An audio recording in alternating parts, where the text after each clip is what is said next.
All right, good morning, everybody, and welcome back to True Crime Loser. How are you?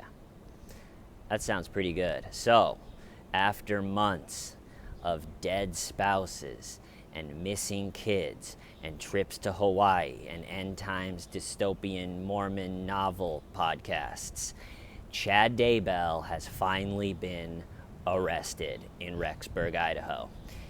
Yesterday at 11:40, he was pulled over, cuffed, put in the police car, brought down to the police station, booked. They issued a search warrant on his property. It was the second search warrant on his property. The first one was in January. There was snow on the ground at that time. No one really knows because this search warrant was sealed, so no one knows what the law enforcement brought to the judge to say, hey, look, this is good enough for another, we need to go in there because of this. So no one knows if it's something that they found in January that they wanted to go back for, if something else came up, but you have to have something concrete. You can't just go in front of the judge and say, hey, judge, we've been really tanking on this one. The kids haven't been seen since September of last year, and nothing has really happened. So can we have another shot at that search warrant? You have to have something. And so, old Chad is arrested. So what does that mean? It means Marc Means, attorney at law, is coming back into the picture. Don't get thrown under the bus. Marc Means has got to be one of my favorite new characters to enter into this story. And he is a family /collision /bankruptcy lawyer that now is representing Lori and Chad in what looks to be a multiple murder case. They found the remains, as of at least when I'm filming this, they said it looks like they found the remains of 2 bodies on his property. I think the search is going to keep going on the property. They have roads blocked off. They have the media in a designated area, and they're combing through. East Idaho News, which is pretty much my source for this case the whole time. East Idaho News was up yesterday, and a chopper flying around the property, and they're sifting through stuff, and it's so sad. Hopefully it's the kids, just so their family and grandparents can stop worrying about them. But what a sad deal. What psychos. This whole time I've been thinking, what could they have done? Did they sell them on the black market? I had all these crazy, and it looks like maybe they just killed them and buried them in the backyard and then went to Hawaii. So, what a nut job couple they are. And I can't believe that Marc Means is their lawyer. If you remember, if you're feeling down today, go to Marc Means' website and look how he has his catchphrase that he went with is Means Law, don't get thrown under the bus, which is fine. It's not that strong, but of a catchphrase. But to really ram it home, they have a picture. Say whatever is your biggest screen in your place connected to the internet, go to I think it's like meanslaw.com.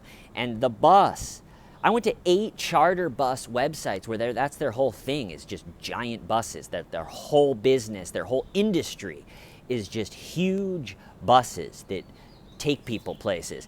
And even the charter bus companies don't have even remotely as big of a bus on their website as they do. Like the charter bus companies, I'd put my hand up to the screen, the bus would be this big, and then I'd click over to Marc Means' website, and that bus is as big as the bus on his website's tire. So if you are, hopefully that means he's a good lawyer. He does have a giant bus on his website, but they're going to need a good lawyer, because I feel like the one thing that they had was the fact that they didn't have the bodies of the kids. So they could just keep going with their stupid religious, like, we're protecting them. They're not gone. We're protecting them from the end times, and there's no bodies, so. And so that's why the charges for Lori have always seemed comically low, just desertion. What, aren't we past desertion by this point? They haven't been seen since September. But now the wheels on the bus are going to start turning. And you got to think that Lori's charges are going to be increased once the autopsy comes back, if it's the kids. That's another scary thought that I have. Imagine if everybody is sitting here being like, it's so sad about the kids, but at least we can give them a proper burial. Their grandparents can stop worrying, and at least we can close the chapter, even though it's sad.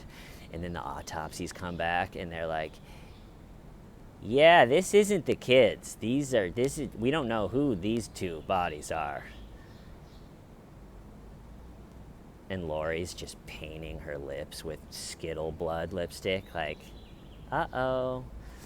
So I have a feeling that finally, after months of bond hearings and just really nothing happening, I really have a feeling it's going to start going right now.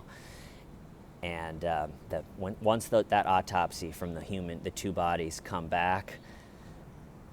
That being said, the autopsies for this case have also seemed like it takes about a year to come back. So I'm going to stay patient, but finally, Chad, the man with a half veil open to the spirit world because he was wiped out by a wave in La Jolla and met his grandpa, which you think would help of not getting arrested. Like if you got the veil half open from the grandpa wave, you think you could have saw that coming and maybe got away, but it didn't help at all.